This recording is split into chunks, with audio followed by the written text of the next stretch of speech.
Bismillahirrahmanirrahim. Assalamualaikum warahmatullahi wabarakatuh. Alhamdulillah wassalatu wassalamu ala Rasulillah wa ala alihi wa sahbihi wa la haula wa la quwwata illa billah. Baik, kita akan sama-sama membahas tentang materi tentang alam dan lingkungan hidup.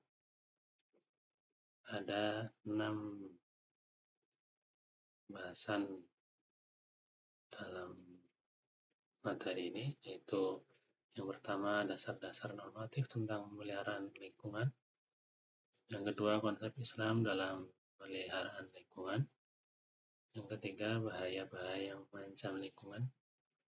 Yang keempat, faktor-faktor yang merusak lingkungan. Yang kelima, strategi Islam dalam memelihara lingkungan. Yang keenam, pemeliharaan lingkungan dalam realitas sejarah Islam.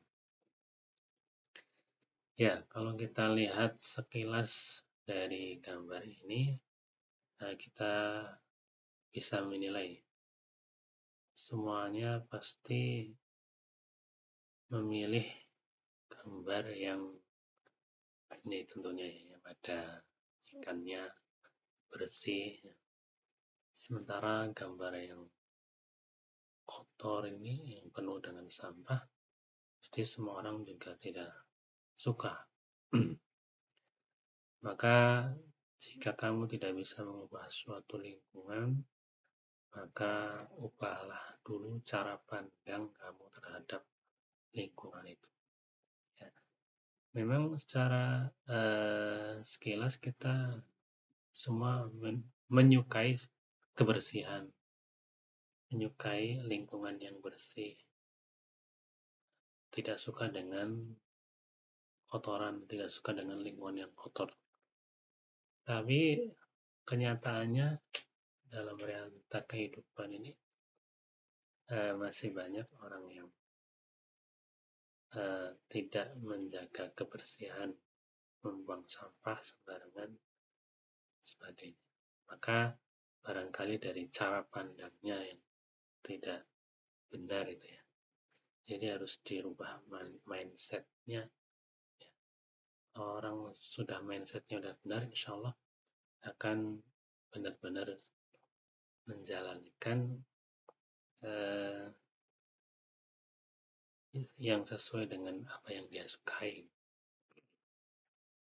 Itu suka dengan kebersihan. Dasar-dasar normatif tentang pemeliharaan lingkungan kita lihat dari perspektif ilmu usuluddin.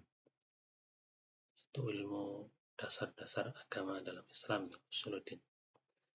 Dengan keyakinan mukmin kepada Tuhan, maka dia tidak akan melakukan kejahatan lingkungan walaupun tidak ada orang yang melihat. Ya. Ini dalam kalau ilmu usuluddin itu ilmu akidah, iman, ya. Kalau orang yang imannya yang kuat, akidahnya yang benar, lurus, ya.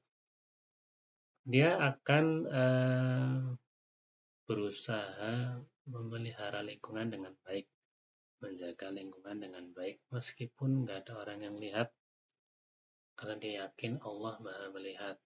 Ya. Orang yang yakin kepada Allah akan menjaga lingkungan hidup dan memeliharanya dengan ikhlas. Ya. Jadi tidak butuh pujian orang, tidak butuh viral di media sosial atau apa ya. Dia semata-mata ikhlas karena Allah, karena yang dia lakukan hanyalah menjalankan perintah Allah. Karena dalam Al-Quran dijelaskan bahwa Islam mengajarkan tentang kebersihan, menjaga kebersihan. Hal ini sangat berbeda dengan manusia yang tidak beragama. Ya. Orang yang tidak punya agama, tidak punya aturan, sehingga dia hidupnya bebas, mau hidup bersih, mau hidup kotor, mau lingkungannya yang baik atau yang buruk, terserah. Sedangkan seorang muslim yang ikhlas ketika berbuat tidak pernah mengharapkan ujian dari manusia. Meskipun ada yang melihat ataupun nggak ada yang lihat, dia akan berusaha menjaga, memelihara lingkungannya dengan baik. Pemeliharaan lingkungan dalam perspektif ilmu etika. Ya, kalau dalam Islamnya ada istilah akhlak ya, ada etika, ada akhlak, ada norma. Ilmu etika atau akhlak tasawuf berhubungan erat dengan lingkungan dan pemeliharaan. Ibnu Qayyim menegaskan bahwa semua isi agama adalah etika, dan barang siapa yang bertambah etikanya, bertambahlah agamanya. Kemudian Imam Al-Qahtani juga menyebutkan tasawuf adalah etika. Barang siapa yang bertambah etikanya, bertambahlah tasawufnya.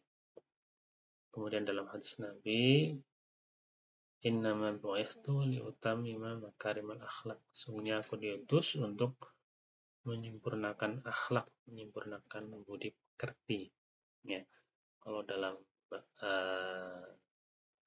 syariat umat dahulu mungkin akhlaknya tidak begitu detail, tapi syariatnya Nabi Muhammad akhlaknya begitu diajarkan begitu detail gitu ya.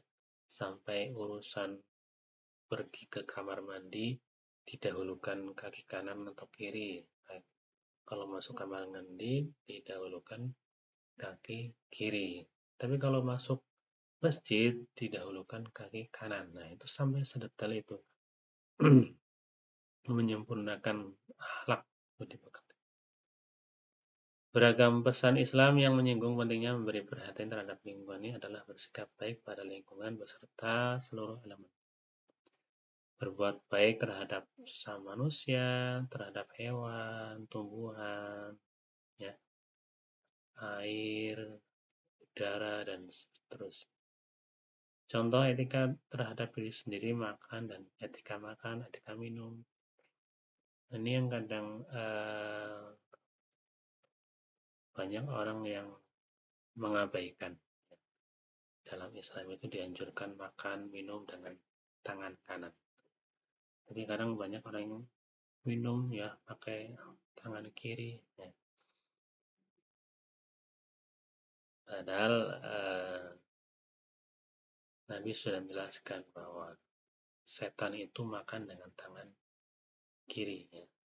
Makan dan minum tangan kiri. Jadi kalau dia makan atau minum tangan kiri, ya berarti dia mirip setan. Gitu. Etika berhubungan suami istri, ya. Jadi nanti ketika seorang berkeluarga menikah, ada hubungan suami istri, ya itu ada etikanya juga, tidak asal ya, apalagi meniru budaya Barat, ya berhubungan suami istri tidak seperti manusia tapi sudah seperti binatang. Etika bertamu, ya, bertangga dan sebagainya. Etika dalam berperang, ya berperang ada sampai ada etikanya, akhlaknya, adabnya. Tidak boleh membakar pohon, hutan, tidak boleh membunuh wanita, anak-anak, tidak boleh merusak ladang. Ya. Menyembelih binatang juga ada etikanya. Jangan sampai menyembelih dengan pisau yang tumpul. Pisaunya harus ditajamkan. Pemeliharaan lingkungan dalam perspektif ilmu fikih. Kalau kita belajar ilmu fikih, ya, kita mengenal ada istilah hukum wajib, sunnah, haram, makruh, mubah, ya. Nah, maka kita bisa menjumpai banyak pembahasan tentang hal-hal yang dibolehkan, hal-hal yang diharamkan, hal-hal yang dimakruhkan dan sebagainya. Kemudian kalau kita membaca buku-buku fikih, kita bisa menjumpai banyak pembahasan tentang thaharah, pembahasan tentang sholat, zakat, sedekah, infak, haji, ihram, dan sebagainya. Larangan berburu, potong tumbuhan. Anjuran untuk menghidupkan lahan yang sudah mati, kepemilikan terhadap api, air, bumbu, dan garam. Fikih tentang jihad. Ya. Kemudian prinsip dalam fikih Islam yang terkenal adalah prinsip la dharara wa la dirar. Tidak boleh membahayakan diri ataupun orang lain. Jadi ada hal-hal yang disunnahkan dalam pemeliharaan lingkungan, ada yang hal-hal yang wajib dalam pemeliharaan lingkungan, ada yang masuk dalam kategori makruh dalam rangka pemeliharaan lingkungan, ada yang masuk kategori haram dalam rangka pemeliharaan lingkungan, seperti membakar hutan, haram hukumnya karena membuat polusi udara, kemudian membahayakan nyawa orang lain, menyebabkan banjiran dan sebagainya. Pemeliharaan lingkungan dalam perspektif ilmu usul fikih, tidak hanya dalam fikih saja, tapi dalam usul fikih, ya, ini ada kaitannya dengan pemeliharaan lingkungan. Karena dalam syariat Islam itu ada istilahnya maqasidus syariah, tujuan dari syariat Islam itu untuk menegakkan kemaslahatan umat di dunia. Ini ada yang dikenal dengan maqasidus syariah, ya, ad-darurah al-khamsah, kemaslahatan dasar yang menjadi fondasi tegaknya kehidupan manusia. Ad-darurah al-khamsah, ya. Maqasidus syariah, tujuan syariat Islam yang 5, ya, ini menjaga agama, hifdzuddin. Yang kedua, menjaga nyawa, hifdzun nafs, menjaga akal, hifdzul aql, menjaga keturunan, hifdzun nasal, menjaga harta, hifdzul mal. Ada satu ulama juga menambahkan hifdzul bi'ah, menjaga lingkungan. Ya. Tapi 5 hal ini juga dalam rangka menjaga lingkungan. Ya, menjaga lingkungan sama dengan menjaga agama. Atau menjaga agama sama dengan menjaga lingkungan. Segala usaha pemeliharaan lingkungan sama halnya dengan usaha menjaga agama. Maksudnya gimana? Perbuatan dosa yang dapat mencemari lingkungan akan menodai substansi dari keberagaman yang benar. Ya, kalau kita lihat ada orang Islam kemudian membuat kerusakan, itu yang salah itu orangnya sebenarnya, bukan Islamnya. Tapi orang kadang menilainya Islamnya, ya. Oh, orang Islam sukanya buat kerusakan, orang Islam sukanya mencuri, orang Islam sukanya korupsi, orang Islam sukanya. Jadi yang ternodai Islamnya, padahal bukan salah Islam, tapi salah orang. Orangnya tidak menjalankan aturan dalam Islam. Orang sholat kok mencuri, yang salah itu bukan sholatnya. Yang salahnya itu orangnya yang mencuri. Karena orang yang sholat itu akan benar-benar menjaga dari perbuatan keji dan munkar. Inna salata tanha 'anil fahsya'i wal munkar. Jadi menjaga lingkungan sama dengan menjaga agama. Sebaliknya kalau dia merusak lingkungan, dia mencemari agamanya sendiri. Menjaga lingkungan sama dengan menjaga jiwa. Maksudnya gimana? Ya, ketika seorang merusak lingkungan, ya tentu akan membahayakan jiwa, nyawa orang lain. ketika seorang membakar hutan akan mengancam jiwa orang. Ketika seorang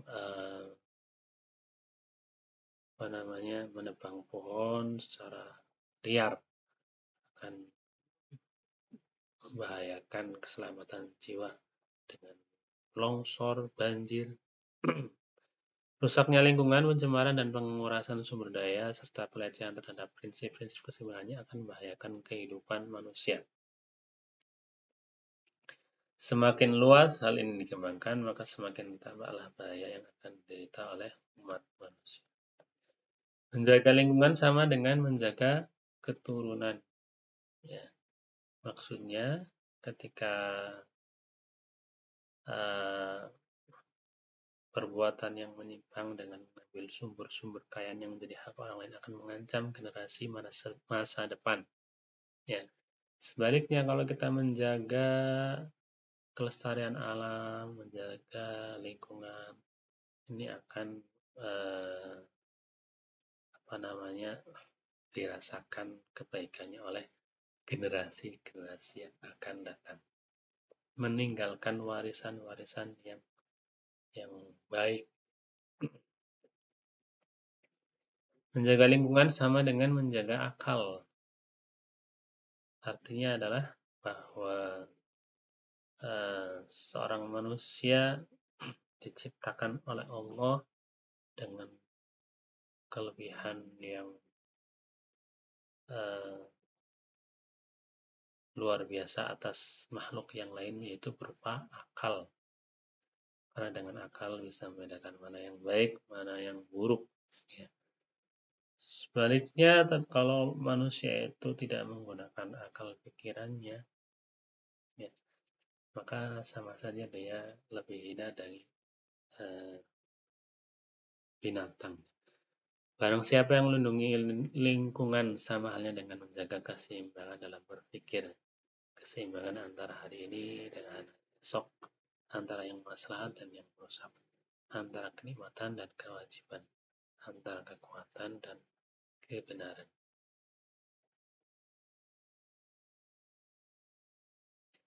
Menjaga lingkungan sama dengan menjaga harta. Ya. Lingkungan itu apa saja? Lingkungan itu manusia, hewan, tumbuhan, apapun yang ada dalam sekitar kita, kalau kita jaga, ya, karena itu adalah harta yang kita miliki. Tapi kalau kita rusak, ya, berarti kita telah merusak harta kita sendiri. Dalam surat An-Nisa ayat 5. Dan janganlah kamu serahkan kepada orang-orang yang belum sempurna akalnya harta mereka yang ada dalam kuasamu, yang dijadikan Allah sebagai pokok hidup. Jadi kalau dalam pembahasan fikih itu ada orang yang belum balik, ya, masih anak-anak, itu belum boleh mengadakan transaksi jual beli. Ya. Jangan sampai anak kecil bawa uang 1 juta beli atau nggak usah kegedean 1 juta, 100.000 cuma beli permen, ya. Itu anak nggak tahu mana yang harga yang benar atau yang harga yang terlalu tinggi itu. Makanya harus ada walinya, orang tuanya yang membelikan, bukan anak kecil itu. Harta itu bukan hanya uang, emas, dan permata, melainkan seluruh daya yang menjadi milik manusia. Segala macam bentuk usaha manusia itu juga termasuk harta. Maka bumi ini adalah harta, pohon, harta tanaman, harta binatang ternak, harta air, dan segala macam. Ini termasuk harta yang harus kita jaga, kita lindungi. Jangan sampai kita merusak harta kita sendiri. Kalau seorang misalnya membakar hutan, kemudian maka hewan-hewan akan terancam. Kemudian hewan itu sebenarnya harta kita sendiri. Kalau hewannya terancam, ya harta kita akan hilang gitu ya. Pohon juga harta. Kalau pohonnya dimanfaatkan secara berlebihan atau ditebang secara liar, ya, itu akan membahayakan kondisi alam, menyebabkan longsor dan sebagainya, sehingga tidak bisa memanfaatkan harta yang dimiliki. Pembelajaran lingkungan dalam perspektif ilmu Al-Quran dan Sunnah. Ilmu syariat yang tadi disebutkan semuanya adalah bersumber dari Al-Quran dan Sunnah, hadis. Maka sebuah produk hukum, kaidah, serta kesimpulan istinbat tidak akan diterima kecuali kalau bersandar dan bersumber dari Al-Quran dan Sunnah. Karena itu jika kita mencari pembicaraan tentang lingkungan dan akan banyak dapatkan dari ayat Al-Quran dan hadis. Hal ini menjadi sandaran pertama yang mengharuskan seorang muslim untuk mentaati Allah dan Rasul-Nya. Ya, kalau orang berbicara haram, haram, nggak boleh nih, mana dalilnya? Semuanya akan bermuara kepada dalil. Dalilnya apa? Al-Quran, ayatnya ini. Kalau nggak ada di Al-Quran, ini hadisnya. Kalau nggak ada hadisnya, ini ada ijtihad ulama. Konsep Islam dalam pemeliharaan atau pelestarian lingkungan. Ya. Secara etimologi, lestari merupakan kata yang diserap dari bahasa Jawa yang berarti tetap selamanya kekal, tidak berubah. Melestarikan berarti menjadikan, membiarkan suatu tak berubah. Pelestarian merupakan upaya mengabadikan, melihara, dan melindungi sesuatu dari perubahan. Jadi Islam ini punya konsep dalam memelihara atau melestarikan lingkungan. Pertama, penanaman pohon dan penghijauan. Jadi menanam pohon atau penghijauan. Kalau di zaman Nabi yang banyak profesinya sebagai petani itu ketika berada di Madinah, ya. Kalau di Mekah itu banyak para pedagang. Nah, ketika seorang berprofesi sebagai petani, ya, menanam tanaman, pohon, ya, barangkali ada sesuatu yang tidak diambil, dimanfaatkan sendiri, tapi dimakan oleh orang lain, atau diambil oleh orang lain, atau bahkan binatang. Ini dalam hadis ini bisa disebut sebagai sedekah. Ya. Jadi mungkin ada orang yang menanam padi, menanam jagung, atau yang lainnya. Padinya dimakan burung, dimakan hama, dimakan tikus, atau dicuri orang, ya. Itu bisa menjadi sedekah bagi. Ini bahkan di dalam hadis ini Nabi mengatakan, in qamatis sa'u fi di ahadikum fatsilah fa in istata'a an la taqum hatta yaghrisaha falyaghrisa. Jika terjadi hari kiamat, sementara di tangan kalian ada pohon, ya, tunas yang mau ditanam, maka tanamlah, ya. Kalau secara logika, ngapain, ya? Lagi kiamat kok berkobre, sempat-sempatnya menanam, ya. Nah, ini kalau dasarnya itu mengikuti Allah dan Rasul-Nya, dia akan mengamalkan, tidak peduli dengan logika, akal pikiran. Membajakan tanah dan pemupukan, ya. Jadi manusia itu dijadikan sebagai khalifah, mengatur, mengelola, memakmurkan, melestarikan bumi. Maka bagaimana supaya bumi ini bisa mendatangkan manfaat, jangan sampai mendatangkan musibah, yaitu dengan memakmurkan bumi ini ya dengan pembajakan tanah permukaan ya, supaya bisa ditanami ya. Barangkali ada bekas apa namanya tanah yang tandus atau apalah ya, tanah-tanah yang susah untuk ditanam kemudian diproses dengan teknologi canggih.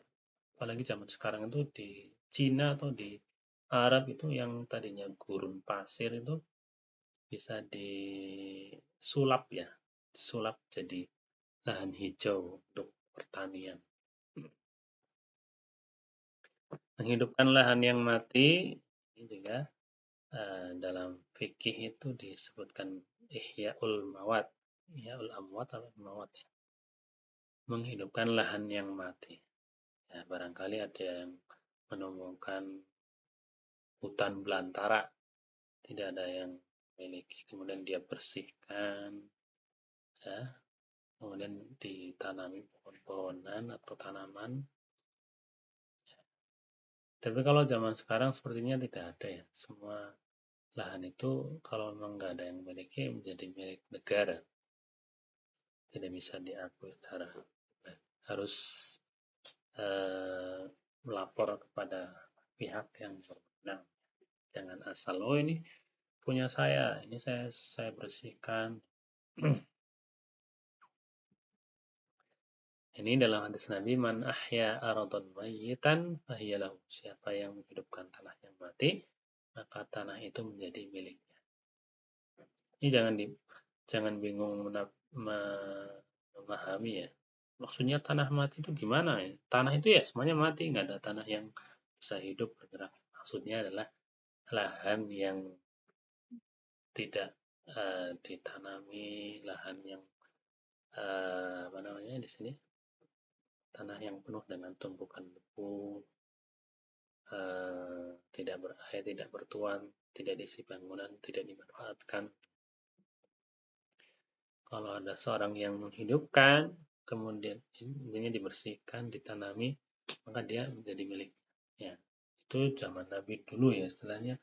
Kalau sekarang kan ada aturan pemerintah, jadi kalau ada hutan semuanya ya punya negara ya, harus lapor kepada pihak yang berwenang. Menjaga kebersihan dalam rangka menjaga lingkungan ya, dalam Islam itu memang sangat dianjurkan tentang kebersihan, bahkan pembahasan ilmu fikih ya, yang pertama itu ya tentang taharah, kebersihan, karena itu menjadi syarat kunci ibadah sehari-hari, sholat ya, sudu. Kemudian Rasulullah juga mencontohkan tentang kebersihan diri dari istinja, mandi wajib, khitan, motong kuku dan sebagainya. Bahkan dalam apa namanya, kebersihan rumah, bersihkan jalan dari duri, kebersihan masjid dan At-tuhuru syatrul iman, kesucian, kebersihan adalah separuh dari iman, setengah dari iman. Kemudian ada seorang laki-laki yang membuang dahan pohon yang menghalangi jalan, lalu ia berkata, demi Allah akan menyingkirkan dahan ini agar tidak mengganggu dan menyakiti kaum muslimin. Maka Allah pun memasukkannya ke dalam surga. Ya. Ada orang yang dimasukkan ke dalam surga hanya karena menyingkirkan sesuatu yang mengganggu jalan. Itu kan kalau kita kaitkan dengan kebersihan lingkungan ya, itu kan termasuk bersihkan jalan. Di samping membersihkan jalan juga menyingkirkan sesuatu yang mengganggu orang lain. Menjaga sumber kekayaan alam. Kekayaan alam merupakan karunia besar yang Allah berikan untuk manusia. Bahkan semua yang diciptakan di bumi ini adalah untuk memenuhi kebutuhan manusia. Maka manusia harusnya benar-benar bisa menjaga sumber kekayaan alam yang sudah Allah berikan. Allah berwasiat kepada manusia untuk menjaga semua kekayaan alam seperti tumbuhan, hewan, dan kekayaan laut serta barang tambang. Sebaliknya, jangan membuat kerusakan. Wala tufsidu fil ardi ba'da islahiha. Janganlah kamu membuat kerusakan di muka bumi setelah diciptakan dengan baik. Ramah terhadap lingkungan. Ya. Wa ma arsalnaka illa rahmatan lil alamin. Ya. Kami tidak mengutus engkau Muhammad melainkan untuk menjadi rahmat bagi seluruh alam. Seluruh alam itu ya berarti tidak hanya manusia, tapi juga hewan, tumbuhan, alam semesta ya. Berbuat baik, ramah terhadap lingkungan, yaitu lingkungan itu apa saja ya? Manusia, berarti kita berbuat baik kepada manusia. Islam itu tidak hanya mengajarkan berbuat baik kepada sama orang muslim, bahkan kepada non-muslim pun tetap berbuat baik dengan batas-batas yang sudah Allah tetapkan. Ada toleransinya. Berbuat baik itu tidak semata-mata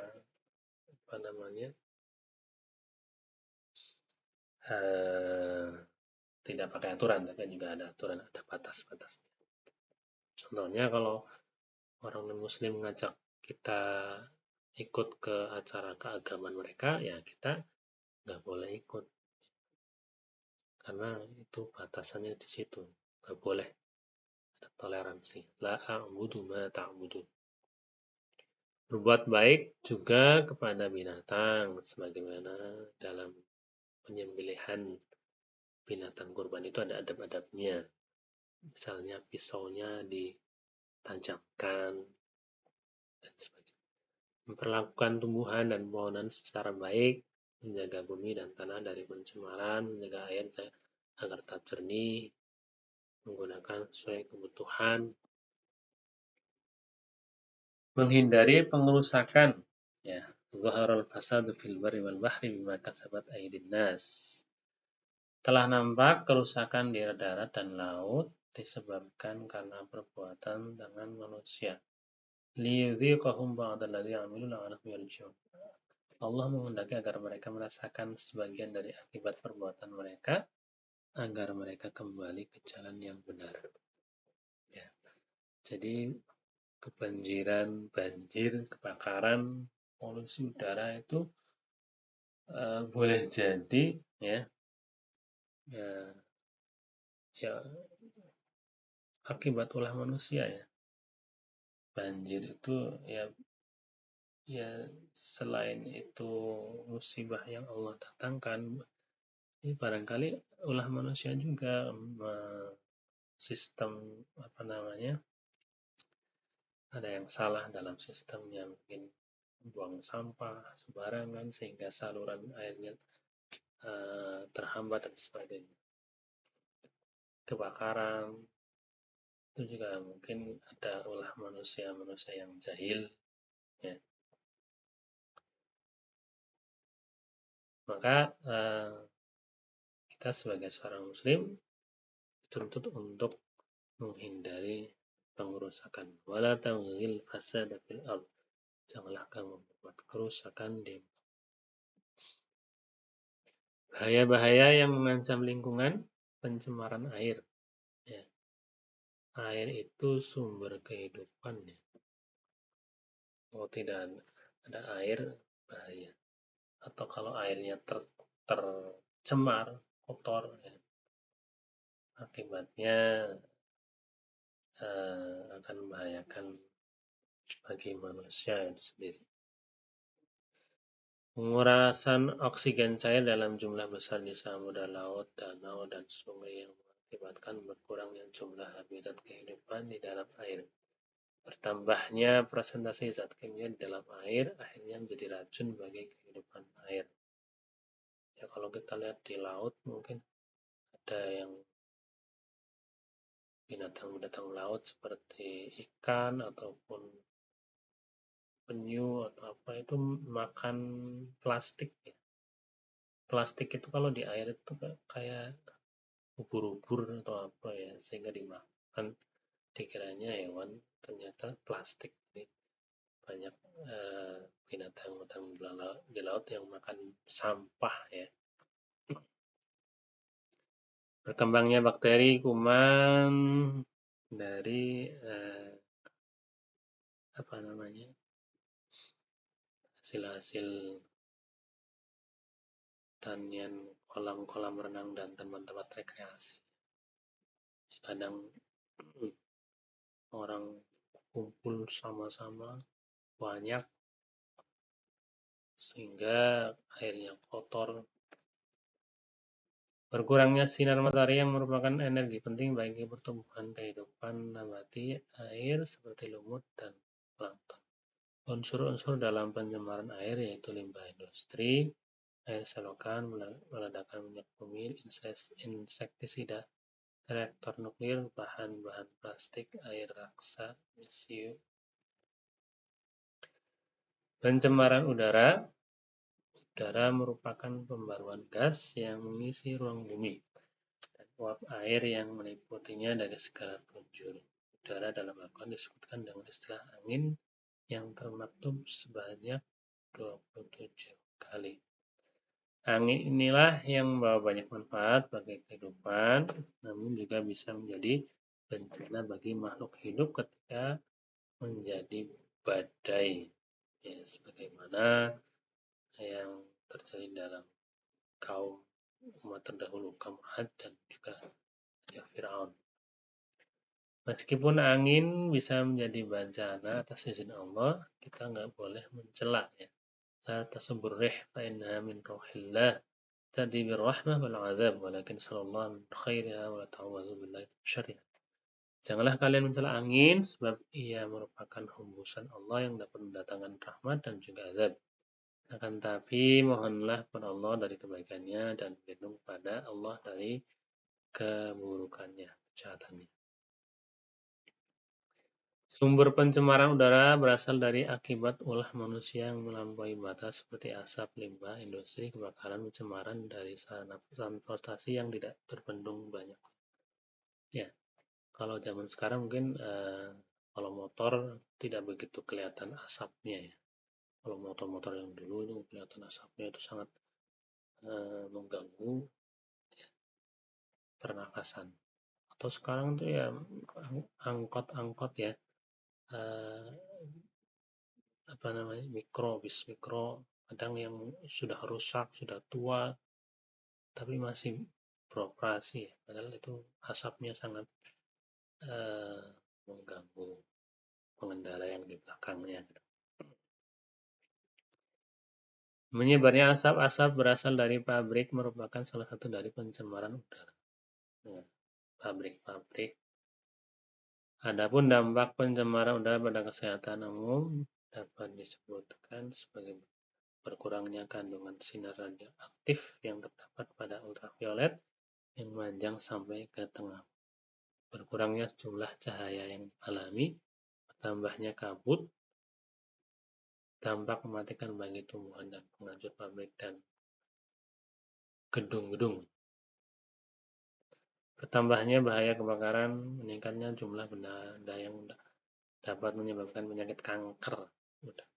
Bertambahnya jumlah penderita dan pengidap penyakit pernafasan. Jadi kalau kebakaran hutan, bahkan sampai luar negeri. Pencemaran tanah terjadi dari limbah yang mengalir, bahkan bahan-bahan kimia, bahan plastik yang tidak bisa terlain, benda-benda keras, insektisida, pembasmi hama, dan pencemaran tanah melalui sampah-sampah rumah. Sebagai contoh pencemaran melalui insektisida dan anti hama akibat dari padatnya pertanian. Padahal bahan tersebut sebenarnya bahan hidup yang mempunyai reaksi terhadap lingkungan. Jadi bahan-bahan insektisida ya, pembasmi hama, pupuk-pupuk kimia itu merusak struktur tanah ya. Makanya sebaiknya pakai pupuk organik.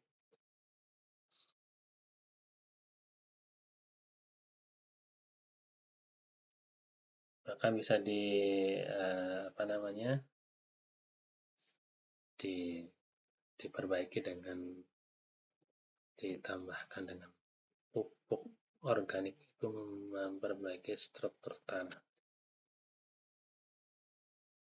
Adapun cara untuk menanggulangi pencemaran tanah adalah mencegah lebih baik daripada mengobati, menyebarkan kesadaran, perencanaan dan penggencaran riset, pembuatan undang-undang, perbaikan ladang, membajakan ladang, pembasmian rumput tumbuhan hewan yang membahayakan, menjaga keseimbangan lingkungan, meninggalkan penebangan hutan secara tidak teratur, menjaga kebersihan air bumi dan sungai-sungai.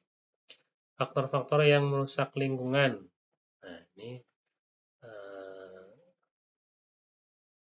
kalau kita tadi sudah membahas bahaya pencemaran, kerusakan lingkungan, ada faktor-faktor yang penyebab kerusakan lingkungan. Yang pertama adalah mengubah ciptaan Allah. Maksudnya gimana? Mengubah ciptaan Allah yaitu mengubah sesuatu yang telah diciptakan Allah sebagai sesuai dengan fitrahnya. Sesuai dengan fitrahnya berarti pula sesuai dengan tujuan diciptakannya, sesuai fungsi, sesuai kadarnya. Ciptaan Allah di sini berarti semua jenis makhluk, baik manusia, hewan, tumbuhan, maupun alam. Ini disebutkan dalam surat An-Nisa ayat 119. Nah, ini kata setan ya. Aku benar-benar akan menyesatkan mereka dan akan membangkitkan angan-angan kosong pada mereka dan menyuruh mereka memotong telinga binatang ternak, lalu mereka benar-benar memotongnya. Karena akan aku suruh mereka mengubah ciptaan Allah, lalu benar-benar mereka mengubahnya. Barang siapa yang menjadikan setan menjadi pelindung selain Allah, maka sungguhnya ia menderita kerugian yang nyata. Ya, merubah ciptaan Allah kalau dalam apa namanya konteks manusia ya, manusia.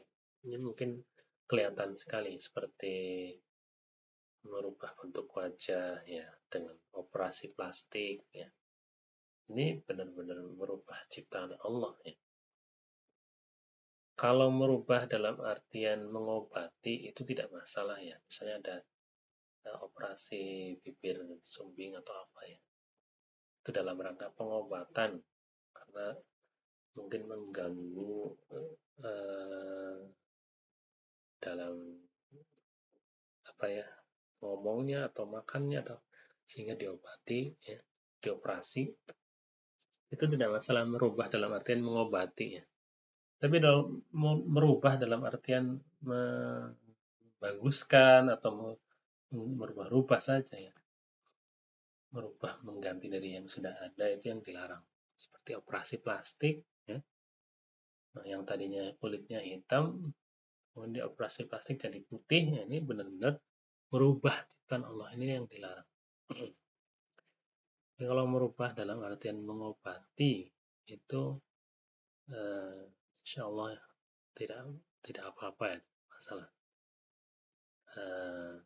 seperti operasi apa namanya tadi sumbing atau apa ya.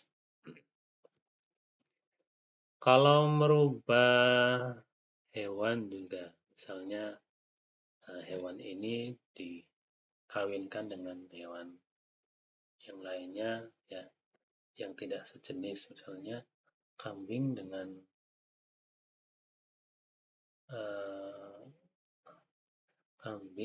anjing kawinkan gitu atau apalah atau dibuat riset apa kan dulu ada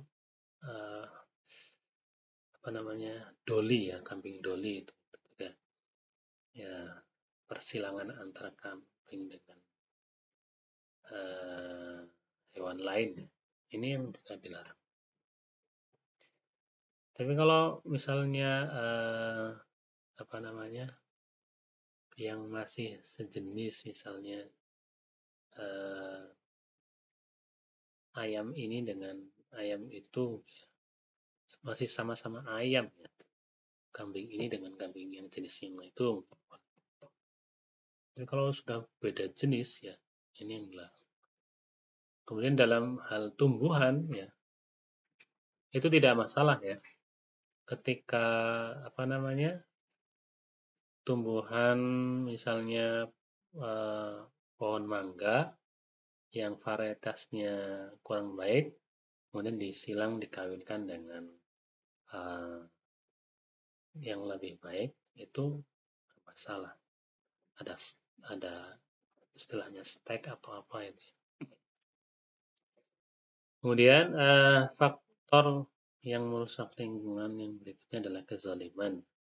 Kezaliman itu tidak hanya dalam merusak lingkungan saja, semua hal ya, kezaliman itu dilarang dalam Islam. Bahkan semua agama juga melarang kezaliman. Kezaliman dan kejahatan merupakan perbuatan tercela yang dikecam dan termasuk dosa yang disegerakan balasannya ketika di dunia. Kezaliman kepada manusia yang lemah, kezaliman kepada hewan, kezaliman kepada tumbuhan, dan juga kepada lingkungan. Ini ada satu contoh dalam hadis riwayat Muslim. Ya. Ada seorang yang masuk neraka dikarenakan menyiksa kucing. Seorang wanita masuk neraka karena seekor kucing yang ia ikat sehingga mati. Ia tidak memberinya makan atau melepasnya sehingga dia bisa mencari makanan dari serangga. Ini padahal kucing, apalagi menyakiti orang, menyakiti manusia.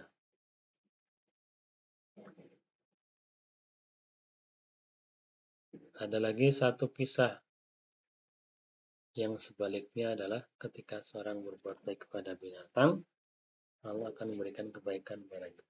Seorang laki-laki berjalan kemudian merasakan kehausan yang sangat lalu dia turun ke sumur dan minum. Ketika dia keluar ternyata ada seekor anjing sedang menjulurkan lidahnya menjilati tanah basah karena kehausan. Dia berkata, anjing ini kehausan seperti diriku. Maka dia mengisi sepatunya dan memegangnya dengan mulutnya. Dia mengambil air pakai sepatu ya. Kemudian dia naik dan memberi minum anjing itu. Allah berterima kasih kepadanya dan mengampuninya. Para sahabat bertanya, ya Rasulullah, apa kita bisa meraih pahala dari binatang? Ya, berbuat baik pada binatang. Rasul menjawab, setiap memberi minum pada hewan akan mendapatkan ganjaran. Ya. Setiap kebaikan ya, yang kita lakukan kepada hewan yang masih hidup, ya, hewan apa saja akan mendapatkan. Berjalan sombong di muka bumi. Kesombongan merupakan sifat yang mendatangkan perilaku semena-mena bahkan melampaui batas kewajaran sebagai manusia. Kalau manusia sudah sombong, dia tidak bisa mengontrol dirinya dari sifat kemanusiaan. Menolak kebenaran karena gengsi dan senantiasa memusuhi orang yang tidak sesuai dengan ide. Kata Nabi, al-kibru baturul haq wa ghamtun nas. Sombong itu adalah menolak kebenaran dan merendahkan orang lain. Sebagaimana Fir'aun, dia menolak kebenaran, merendahkan orang lain. Jadi dia tidak bisa mengontrol dirinya karena kesombongannya. Dia menganggap dirinya sebagai Tuhan, membunuh bayi laki-laki, berambisi menghabisi Nabi Musa dan Bani Israel. Dalam surat Al-Qasas ayat 4, sesungguhnya Fir'aun telah berbuat sewenang-wenang di muka bumi dan menjadikan penduduknya berpecah belah dengan menindas segolongan dari mereka, menyembelih anak laki-laki mereka dan membiarkan hidup anak perempuan mereka. Sesungguhnya Fir'aun termasuk orang-orang yang berbuat kerusakan. Menuruti hawa nafsu, ini juga faktor merusak lingkungan. Banyak orang yang melakukan segala cara supaya dapat duit banyak atau supaya keinginannya terwujud ya, menuruti hawa nafsunya, meskipun itu perbuatan yang merusak lingkungan, membahayakan orang lain, membahayakan nyawa, dia tidak peduli. Yang penting keinginannya bisa terwujud, bisa dapat uang banyak atau apa ya. Inilah yang membahayakan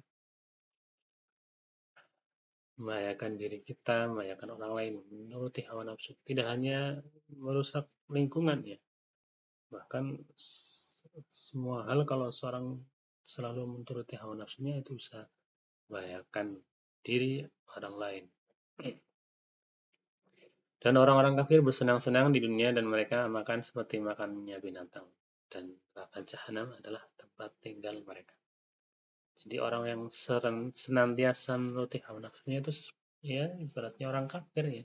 Tidak mau diatur, tidak mau uh, mengikuti aturan yang ada ataupun aturan yang ada dalam agama, ya itu orang kafir ya. Sehingga mereka makannya bebas, makannya seperti binatang, berbuat apa saja semau mereka, tapi nanti di akhirat tempat tinggalnya adalah di neraka. Na'udzubillah. Penyimpangan dari keseimbangan kosmos. Kosmos adalah satu sistem dalam alam semesta yang teratur dan harmonis. Adanya kerusakan, tidak seimbangan kosmos darat dan laut adalah penyimpangan manusia dalam mengelola alam ini. Padahal Allah telah menciptakan segala sesuatu sesuai dengan ukurannya.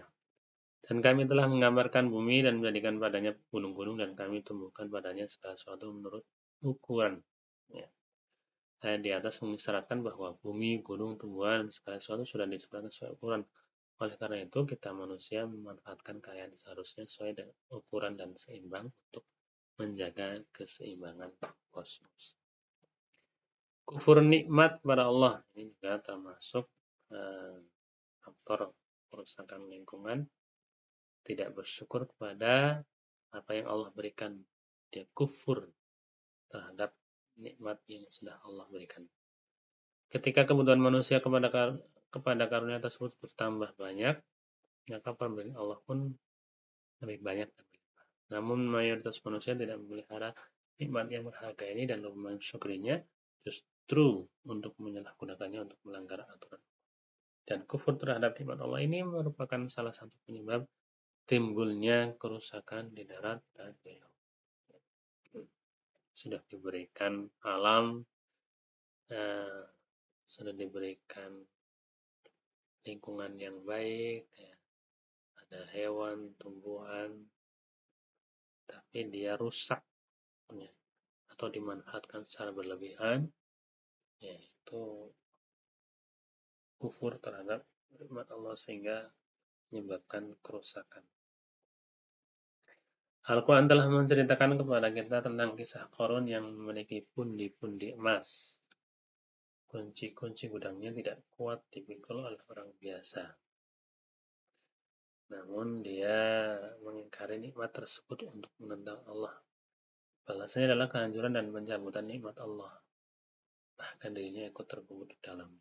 Maka ketika kita menemukan barang berharga, kita menyebutnya kita harta karun. Dan ingatlah juga tatkala Tuhan memaklumkan sesungguhnya jika kamu bersyukur, la in syakartum la azidannakum, pasti kami akan menambahkan, wala in kafartum inna adzabi lasyadid, dan jika kamu mengingkari nikmatku maka sungguhnya azabku sangat pedih. Surat Ibrahim ayat 7. Strategi Islam dalam memelihara lingkungan pendidikan agama bagi generasi muda. Ya, ini kalau kita lihat zaman sekarang, mungkin banyak anak-anak muda yang belum paham tentang pendidikan agama, yang lebih banyak suka dengan hiburan sehingga tidak paham tentang ajaran agama, tentang lingkungan itu seperti apa. mencerdaskan generasi muda dengan nilai-nilai Islami. Ya, generasi muda zaman sekarang yang lebih banyak suka dengan hiburan, maka bagaimana caranya supaya mereka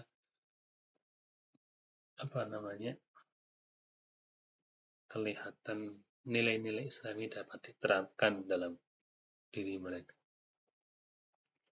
sehingga dalam kesehariannya termasuk dalam memelihara lingkungan bisa diterapkan. Ya, contoh simpelnya tentang menjaga kebersihan, kemudian bersikap baik kepada alam dan lingkungan. Kontrol sosial dengan menghidupkan amar ma'ruf nahi mungkar. Ya, amar ma'ruf nahi mungkar kewajiban semua, setiap muslim. Ya, kalau kita melihat kemungkaran, kita cegah sekuat mungkin. Sebaliknya kita menganjurkan untuk berbuat kebaikan seperti menjaga kebersihan, menanam pohon, dan membangun supremasi hukum. Nah, inilah mungkin perlu ketegasan dari pemerintah supaya manusia bisa memelihara lingkungan dengan baik. Kalau kita lihat masih banyak orang yang santai ya, buang sampah di sungai. Ya barangkali karena tidak ada tegasan dalam aturan seperti itu. Kalau di luar negeri mungkin ada ya, ada yang denda sekian uang ya bagi orang yang membuang sampah sembarangan. Kerjasama dengan lembaga-lembaga nasional dan internasional. Pemilihan lingkungan dalam melihat sejarah Islam, pemilihan lingkungan melalui institusi publik, perangkat hukum, pemilihan lingkungan melalui undang-undang. Jadi kalau institusi sudah menerapkan aturan yang jelas, kemudian warganya atau orang yang ada dalam institusi itu menerapkan aturan yang ada, itu akan berjalan dengan baik. Pemilihan lingkungan melalui perangkat hukum, yaitu dibuat undang-undang yang tegas, ya. Bagaimana orang yang melanggar aturan akan dikenakan hukuman ataupun denda, ya. Ya, terima kasih untuk pembahasan untuk kali ini. Mohon maaf bila ada kurangannya. Bila taufiq wal hidayah. Assalamualaikum warahmatullahi wabarakatuh.